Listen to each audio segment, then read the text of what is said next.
गए।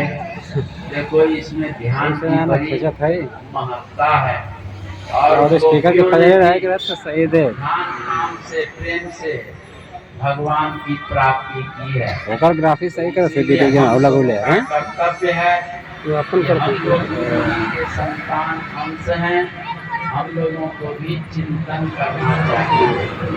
जैसे हम चिंतन करेंगे, संसार का चिंतन करेंगे तो बार बार संसार मिलेगा, विषय मिलेगा, दुख मिलेगा। और परमात्मा निर्विषय है, परमानंद है, परमानंद है। इस परमानंद मूर्ति चिन्मय मूर्ति की आप चिंतन ध्यान करेंगे तो आपको फिर जन्म मरण और 84 के चक्कर में आना नहीं पड़ेगा। इसीलिए यहाँ पर ध्यान की बड़ी महिमा श्रीमद् भागवत में बतलाई गई है। भगवान श्री कृष्ण के मित्र सखा अर्जुन थे। महाभारत के बीच में उनको मोह हो गया था, तो मोह को दूर करने के लिए 18 प्रकार के योग का उपदेश उन्होंने दिया था। महाभारत के बीच में 18 प्रकार की योगों में से है, तो इसीलिए भगवान का ध्यान करना चाहिए।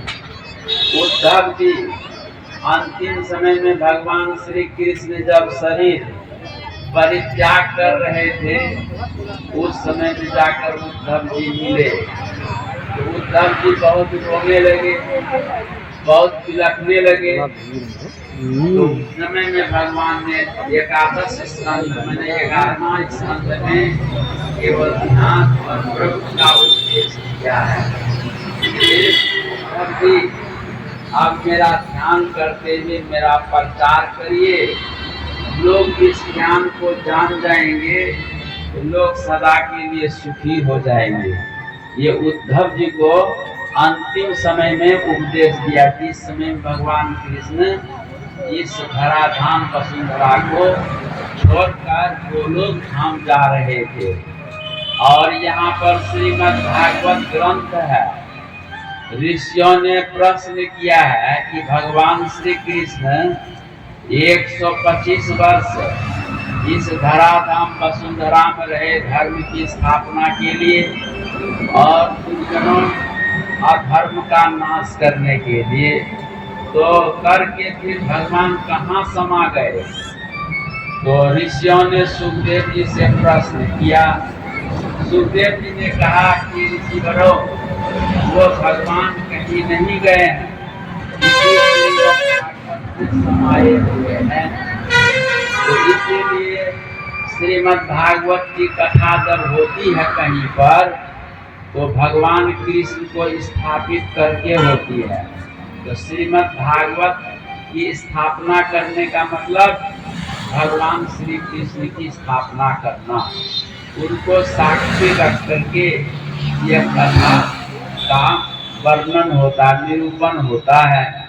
इसीलिए कहीं पर भी भगवान श्री कृष्ण के रूप में श्रीमद् भागवत की स्थापना होती है और तब कथा प्रारंभ होती है। तो ये किताब नहीं है, भगवान कृष्ण के साक्षात यह श्रीमद् भागवत 18,000 श्लोक मूर्ति है। क्या है? मूर्ति स्वरूप है। श्रीमद् भागवत ग्रंथ भगवान का शरीर है। क्या है? शरीर है। और 10वां स्कंद है, भगवान का हृदय है। इसमें 12 स्कंद है, तो 12 स्कंद में 10वां स्कंद भगवान श्री कृष्ण का हृदय है। और हृदय में क्या रहता है मालूम है? प्राण रहता है। तो 10वां स्कंद में हृदय में 5 रास अध्याय है। 5 रास अध्याय गोपियों का गीत है, गोपियों का संगीत है। भगवान के विषय में गोपियों ने क्या क्या वर्णन किया है विरह में, व्यथा में, योग में, वो समझो भगवान श्री कृष्ण के प्राण है। श्रीमद् भागवत के प्राण 5 रास अध्याय है। इसलिए 5 रास अध्याय संत लोग बहुत सुंदर ढंग से विवेचना करते हैं और साक्षात भगवती गोपी और वह सुंदरी श्याम सुंदर की है। और ये गोपियों की जो चर्चा सुनते हैं तो प्राचीन काल में सतयुग में ऋषि लोग 1-1 लाख वर्ष 50-50 हजार वर्ष तप किए थे, क्योंकि उस जमाने की लोगों की शक्ति अस्थि में हड्डी में शक्ति थी। और आज ये कलयुग में अन्नमय शक्ति है। अन्न खाएंगे तो शरीर चलेगा, अन्न नहीं खाएंगे शरीर नरभस होकर के गिर जाएगा, निष्प्राण हो जाएगा। लेकिन प्राचीन काल के लोगों की शक्ति अन्नमय नहीं थी, अन्न अस्थि में थी। और महीना 2 महीना में अन्न नहीं आते तो कोई प्रभाव नहीं पड़ता था शरीर में। तो इसलिए 1-1 लाख वर्ष ऋषियों ने तप किया और उस तपस्या से परमपिता परमेश्वर प्रसन्न होकर उन ऋषियों को दर्शन दिया कि आप लोगों की तपस्या से त्याग से हम प्रसन्न हैं। ऋषिवरों, हम दर्शन देने आए हैं। आप मनोकामना के रूप में मनोवांछित फल की इच्छा करिए, हम आप लोगों को वरदान देंगे। सभी ऋषियों ने कहा कि हे प्रभु, हम लोगों की तपस्या से आप प्रसन्न हैं, तो हम लोगों को बाल लीला रास लीला का आनंद दीजिए। ये सभी ऋषियों ने कामना की। तो भगवान ने कहा कि अभी यह इच्छा हम आप लोगों की पूरी नहीं कर सकेंगे। द्वापर के अंतिम में कृष्ण अवतार होगा। उस कृष्ण अवतार में आप लोग गोपी बन के आइए। मैंने वही ऋषि लोगों को कहा कि आप लोग गोपी बन के आइए और हम कृष्ण बन के आएंगे। उसी समय में बाल लीला और रास लीला का आनंद उत्सव हम मनाएंगे, आपको रस देंगे। तो ये जो ब्रज में गोपियां जितनी है ना, ये सब ऋषियों के अवतार हैं। क्या है? सब ऋषियों के अवतार हैं। पहले जन्म में ये लोग ऋषि थे और द्वापर के अंतिम में ये सब स्त्री मैंने गोपी के रूप में आए, भगवान अपना वचन पूरा करने के लिए। यही है। और अध्यात्म में देखेंगे तो अध्यात्म में क्या है? तो अध्यात्म में देखेंगे तो गोपियां, ग्वाल बाल और भगवान कृष्ण वसुदेव जी। आत्मा ही भगवान कृष्ण है, मन ही वसुदेव है, बुद्धि ही देवकी है। और इस शरीर में जो जितने इंद्रियां हैं, यही इंद्रियां गोपियां हैं। और शरीर में जो प्राण है, ये प्राण को ही ग्वाल बाल कहते हैं। यह अध्यात्म में योगियों ने, ब्रह्म विज्ञानियों ने इसका अर्थ किया है। तो इसलिए आपको दोनों अर्थ हम बता दिए, सगुण और निर्गुण। सगुण इसलिए होता है, निर्गुण तो पाएंगे। सगुण में माया में सब जीव रहते हैं और माया का आश्रय लेकर परमात्मा का नाम रूप परम पवित्र है। और उस परम पवित्र नाम रूप का आश्रय लेकर के फिर निर्गुण निराकार परमात्मा की प्राप्ति करने का यत्न करना चाहिए। इसी जन्म में करना चाहिए। मरने के बाद किसने देखा है कि किधर जाएगा? बोलो, अभी 1 घंटा के लिए, 1 दिन के लिए, 2 दिन के लिए कहीं जाते हो तो फोन करते हो कि हम आ रहे हैं, है ना? मतलब हम आ रहे थे, मेरे आने में व्यवस्था अच्छी होनी चाहिए। ठीक है ना? ये फोन करने का मकसद क्या है? यही तो है। लेकिन ये विचार करो, जिस दिन इस शरीर से सदा के लिए जाओगे तो बोलो नंबर है, कहाँ जाओगे? हैं? तो जब नंबर नहीं, जाना जरूर है, जाना है कि नहीं? तो जाना है तो ठिकाना कहाँ बनेगा? मरने के बाद नहीं, जीते जी ये ठिकाना बना लो। जीते जी ठिकाना बनाओगे तब ना मरने के बाद वहां पहुंचोगे। तो वह ठिकाना इसी भागवत के माध्यम से होता है।